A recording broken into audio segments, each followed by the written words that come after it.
we have a point A, and what it wants us to do is it wants us to draw some random lines going through A. Now the thing about the lines we're going to draw is that they're not necessarily random, they have a purpose, they have a slope of a half, the other one has a slope of -2. Now you might ask yourself, you don't see any grid there, do you? There's no grid there whatsoever, okay? So first of all, what does slope mean? Slope can mean two things. It can mean the difference of 2 points, that's from your tables, right? Or what's not in your tables is rise over run. Can anybody tell me what rise over run means? Yes, Owen? Okay, the amount that goes up compared to the amount that goes to the right. If it goes down, it's considered negative, and if it goes left, it's also considered negative. Now, start off with a slope of a half. Rise over run equals a half. So do you got it? Rise over run equals a half. What does that mean about the rise? It means 1 up for every 2 cross. So because you haven't got blocks at your disposal, what would be another good way of doing this? Measuring it. Let's go 2 centimeters across. And once you're at your 2 centimeters across, what you do then? Go 1 centimeter up. And then, there you go. And lo and behold, you now have your line. Now the trick is with this line is make sure you go both directions, yeah? So you go through the line. Everybody happy enough with that? Now, what about the next slope? A slope of -2. What does that mean this time? A slope of -2. -2 over 1. We generally put the minus on top, okay? So what does that mean about the rise? Is it going up 2 or down 2? If it's a minus, it's going down 2, and +1 means cross 1, down 2. Okay? So we once again just get our calculator, we get our, what's it called? Huh? Ruler, okay? And what we're going to do with the ruler is we're going to go across 1. I'll use a different coloured pen this time. We go across 1, which is this red dot here, and then we're going to go down 2. And you got to make sure it's at 90 degrees, like so. So across 1, down 2. Then the second red part will be there. Then all you got to do after that is link up your point to your new point. And what can anybody tell me about this line, the two lines? Another word? Perpendicular means they're cutting at 90 degrees, okay? Now to prove, there's a way of showing that you aren't asking this question to show it, but I'm going to show you it right now. There's a way of proving that two slopes are perpendicular. Does anyone in the class remember it? Liam? You multiply your two slopes, and if you get -1, you've proved they're perpendicular. So, what's a half multiplied by -2? You put it into the calculator, you'll get -1 equals -1. This proves that the two slopes we used are perpendicular to each other. If they're parallel, what would happen? If they're parallel, it'd just be the same slope twice, wouldn't it? It'd be just slope equals 2, slope equals 2, and the two parallel lines would be in the same direction as each other. Higgins, you had a question? So guys, just quick note that these two dots here actually weren't points. They were just parts on a ruler to signify going across 1 up 2. Okay, so they weren't actually points. Okay. Okay, guys, we're good to go. Next question. Okay, 15. Okay, now this is quite a long-winded question. Lots of good stuff in here. This is a really important question to study. During a trigonometry lesson, a group of students wrote down some statements about what they expected to happen when they looked at the values of trigonometric functions. A trigonometric function is sine, cos, or tan. Everybody got that? Of some angles. Here are some things they wrote down. The value of any of these trigonometric functions will always be less than 1. Okay, let's try this out. The value of these will always be less than 1. Try cos 30. What's cos 30? Cos 30 is smaller than 1. Would you agree with that? Yeah. Sin 30? Smaller than 1. Tan 30? Also smaller than 1. Okay? I only used the angle 30, didn't I? Yeah. Why don't we try 60 this time? Cos 60? Anybody? A half? Yeah? Sin 60? Sorry. Sin 60? Sin 60? 0.866, correct? Finally, tan 60? Okay, now, that's well and good, but I need you to understand why. Okay? So, what you could write down at the start is, this is false. Reason being, tan 60 equals 1.73. 1.73 is bigger than 1. Everybody happy enough with that? Now let me explain why.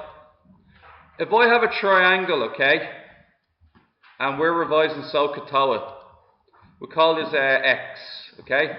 I have a 3, 4, 5 triangle. Can somebody tell me what is always the longest side? The hypotenuse is always the longest side. Sometimes the opposite is the smallest side, and sometimes the adjacent is the smallest side. Would you agree with that? Yeah. I can change around 3 and 4 there, and it won't affect anything. Okay, so that'll be adjacent, and that is the. That's the opposite, and this here is the adjacent. Now let me show you something. I'm just going to get rid of this writing here for a second. Does everybody remember SOHCAHTOA? Yeah. SOHCAHTOA. Okay, now here's what happens with this. Sine is equal to opposite over hypotenuse. Now guys, no matter how big the opposite is, what's always guaranteed about the hypotenuse? It's bigger. No matter how big the opposite side is, the hypotenuse has to be bigger. Therefore, the denominator is a bigger number, and the opposite is going to be a smaller number. What happens when you divide a smaller number by a bigger number every time? What happens? What happens when you divide 14 by 15? Or 100 divided by 101? You get a number that is smaller than 1. Guaranteed every time. Everybody got that? Yeah. Therefore, sine is always smaller than 1. Every time. At best, it can be equal to 1 when it's sine 90. That's it. It's always smaller than or equal to 1. Everybody happy enough with that? Yeah. Let's run the same thing with cos. Okay? Cos equals adjacent over hypotenuse. What are we guaranteed about the hypotenuse? It's bigger than the what? What's a small number divided by a bigger number? Always under 1. Hence, cos is always underneath 1. That ties into our cos 30, cos 60, and our sin 30, sin 60. They're all smaller than 1. Now, here's the difference maker right here. Okay? I'm going to get rid of the hypotenuse for a minute. I'm going to make 2 angles, y and x. Okay? And we're going to get rid of the labeling for a minute. Okay? So, here's what we're looking at now, guys. What is tan equal to? Tan is what, guys? Opposite over adjacent. Which one is guaranteed to be the bigger side? Neither one of them. It depends on what triangle you're looking at. Okay? So let me give you an example. What would tan x be? Tan x. What's opposite x? 4. And over 3. Is 4 over 3 bigger than 1? It is. It's 1 1/3. 4/3 is bigger than the number 1. No, there's no hypotenuse here, Josh. It's opposite over adjacent. So because we're not using the hypotenuse is the biggest one in the triangle. The opposite and adjacent on any given day, one could be bigger than the other. So would everybody agree that for tan x the opposite is 4 and the adjacent is 3? Therefore 4 over 3 is a bigger number than 1. Let's do the reverse situation. What's tan y, guys? Tan y. Tan y. What's opposite y? Lads, what's opposite the y? 3 and 4. So tan can be underneath 1 or bigger than 1 because it's opposite over adjacent. There's nothing to do with the hypotenuse there. Therefore, it can be above 1. That makes sense to everybody? Brilliant. Do you think number 2 is correct? If the size of the angle is doubled, then the value of the trigonometric function will not double. What they're trying to ask you there is cos 60 the same thing as 2 multiplied by cos 30? Is cos 60 the same thing as 2 cos 30? What's the only way of finding out? Cos 60 is a half, which is 0.5. And what's 2 times cos 30?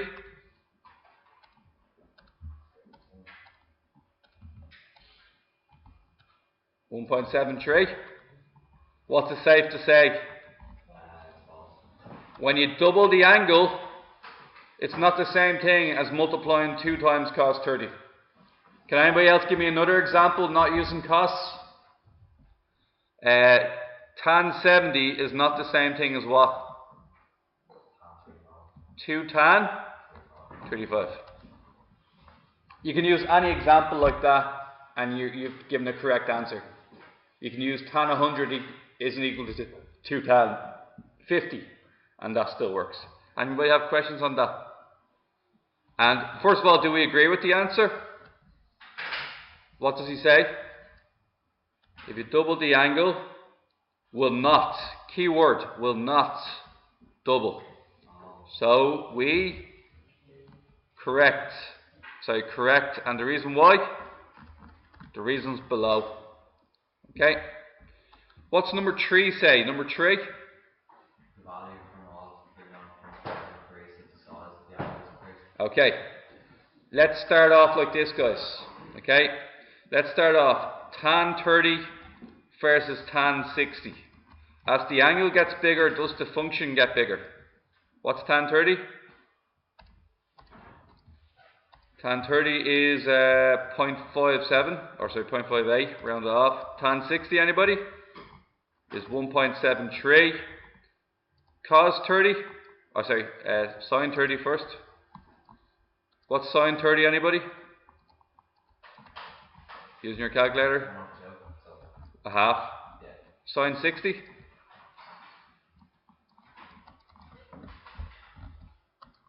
Sin 60? Which is 0.866, yeah? And then finally cos 30. Cos 30, anybody? What? 0.866 and sin 30. Or sorry, cos 60, I mean. A half. Okay, so when we increase 30 to 60, what happens to the tan function? It gets bigger. When we increase 30 to 60 for sine, what happens? Gets bigger. And when we increase 30 to 60 for cos, what happens? Gets smaller. So do we agree that all trigonometric functions increase if the size of the angle increases? No. Reason why? Cos 30 and cos 60. That makes sense? Cos 30 and cos 60. Okay. So guys, please remember when you're answering your questions that you should probably try and spell it out for them. So a good little bit of writing there would be say not true because cos 30 is bigger than cos 60. Okay.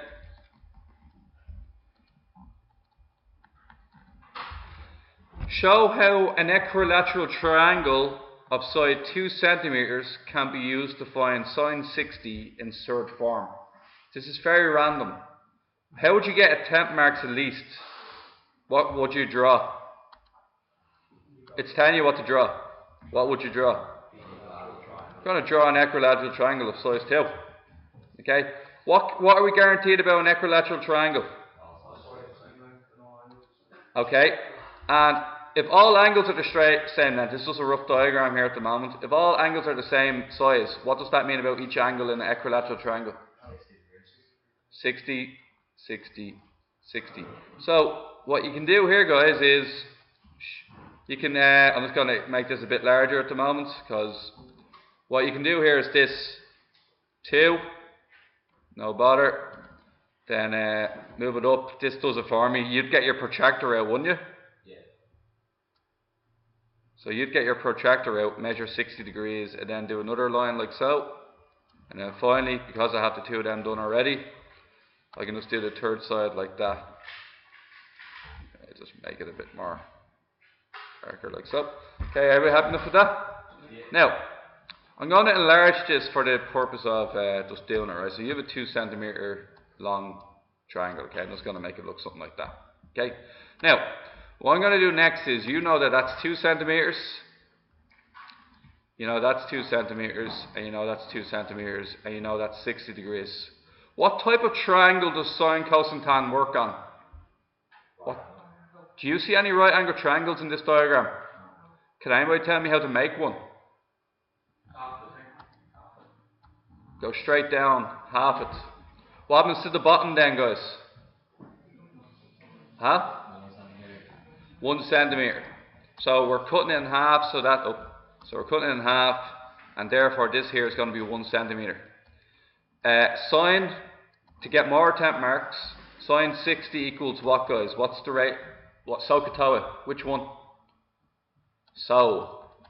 So what do we need to write down? Over adjacent. Do we know do we currently know the opposite that's marked in red? Sorry? Oh yeah, sorry. Opposite over hypotenuse, you're right. So can anybody tell me, do we know the opposite? Do we know the opposite side? Do we know that red line? No. We do not know that red line. Can anybody make a suggestion as to how to find the value of that red line? What other rule does everything obey? What other rule does it obey? Huh? Pythagoras' theorem. H squared equals opposite squared plus adjacent squared. 2 squared equals, anybody? X squared plus 1 squared. 4 equals x squared plus 1. Bring the 1 over to your side. 4 minus 1 equals x squared. 3 equals x squared. What's x equal to then? Square root both sides. X equals square root of 3. What can we say opposite over hypotenuse is now? It's going to be root 3 over 2. And there we go, that's our proof there. So, what we're doing here is the Leaning Tower of Pisa is 55.863 meters tall and leans 3.9 meters from perpendicular. Okay? As shown below, the Tower of, I can't pronounce that, Sauerhausen Church in northwestern Germany is 27.37 meters tall and leans 2.47 meters from the perpendicular. By providing diagrams and suitable calculations, decide which tower should be entered as the most tilted tower in the world. Okay, so what I'm going to do first of all is I'm just going to get just like and this is what I'm going to do here. See this? 1, 2, 3. So do you see the way I'm just sort of making a diagram of it? If I can click on all 3, that is. And there you go, there's diagram number 1. Okay, now diagram number 1 has a 3.9 this way, and it goes, how tall is it again? 55.8. Is that the slanted or is that the straight upside? Now, if they're claiming that the building is that tall, Yeah, I would thought that'd be I think I'm going for the slant. Okay, 55.863. So guys, before we do this, we're just having a bit of language problems, I suppose, with the question. Okay, let's see. it's this much tall, okay? Now some people would interpret that as being tall there.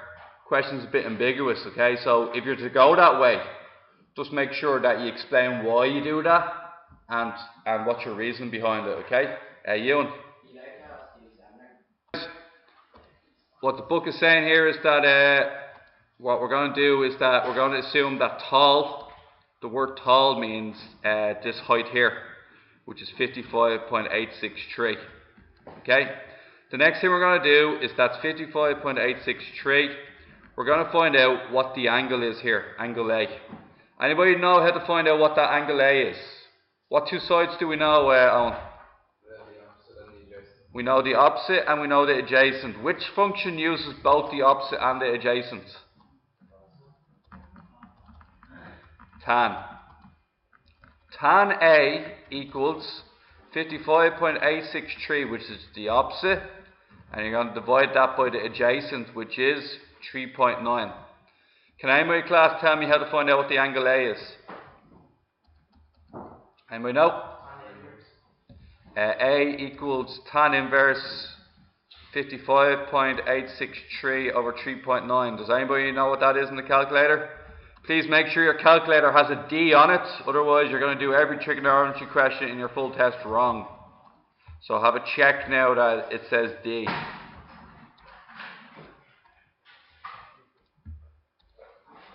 What's our angle? Our lane is 86 degrees. A equals 86 degrees. Okay? Now, everybody happy enough with that? Now, next question here is we have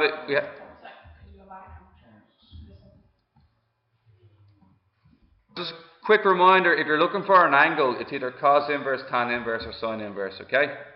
So, next part then is that we're going to be getting another triangle, like so, and this other triangle is 27.37 meters tall, and it leans 2.47 away from where it should be leaning. We're going to call this B. So what's tan B, guys? 27.37 divided by 2.47. I want you to tan inverse that and tell me what you get. Anybody got it? Tan inverse it? Nobody yet? Okay, call it out when you get it. 84.84, okay, so it's going to be 84.84, so 84.8, okay, as shown here, 84.84, okay, so 84.8. Now, question for you. If this building was perfectly straight, what would happen? If the building was perfectly straight? 90 degrees. Sorry? 90 degrees. It'd be 90 degrees directly up. Would you agree with that? 90 degrees directly up, okay? Now here's what's happening. We're not 90 degrees directly up. We are, oh, didn't realize that still worked. 1 second. So, just really want to sell this point home here by means of a massive protractor. Now, here's my building if it was perfect. Here's my building at 86 degrees. So what I do is I turn this into 86, okay? So that's 90, take away 4 degrees. That's my building leaning at 86 degrees. Everybody happy with that? This is my building leaning at 84 degrees. Which one's more tilted? 84. So how would you write that down? 84.8 degrees is more tilted than 86 because it's a larger distance away from 90 degrees that would be straight up. Okay? So this one here, guys, in the right angle triangle shown diagram, one of the acute angles is 4 times as large as the other angle. Find the measure of the two acute angles in the triangle. Okay, which one do you think is the bigger one? Call it x, call that one 4x. What do we know about x plus 4x? What do we know about the two blue angles added together? Must be 90 degrees. Reason being, that there is 90.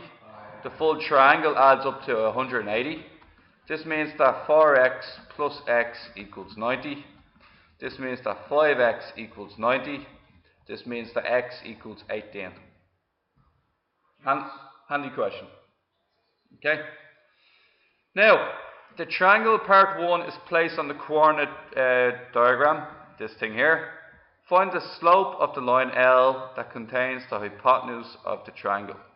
Now, here's an interesting one, okay? Would you agree that slope is rise over run? Okay, so slope is equal to rise over run. Everybody's happy with that?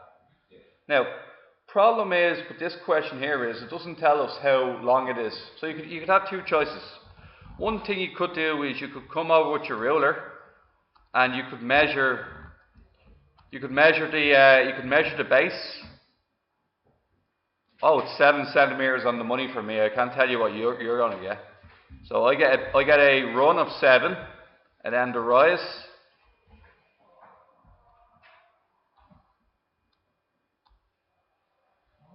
of 3. So my slope is 3 over 7. Okay? Now, what is 3 over 7 in your calculator?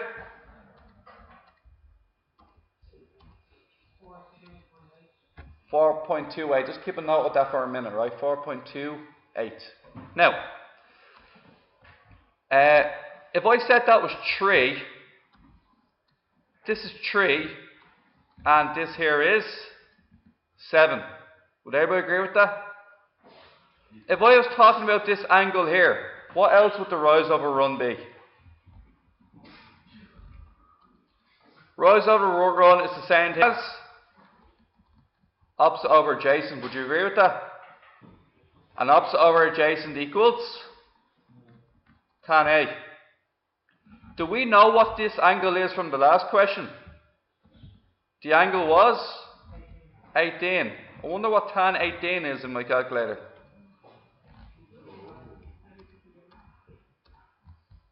Point 32. Okay? So, I reckon the slope is actually 0.32. The one I measured might have been ever so slightly off because maybe my diagram is skewed. So 3 over 7 is... can somebody check the back for the slope for me? Guys, you could do it by measuring. If the diagram's accurate, you can do it by measuring, okay? But what I want to do is this. Owen, what were your two measurements when you measured it? 5.5 on the bottom and 2.4. Okay, now guys, look at this. Slope therefore is 2.4 over 5.5. What is 2.4 divided by 5.5?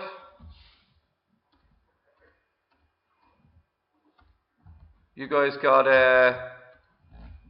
0.43, right? That's very similar to what I got nearly, wasn't it? Yeah. I got 0.42, so that's 0.43.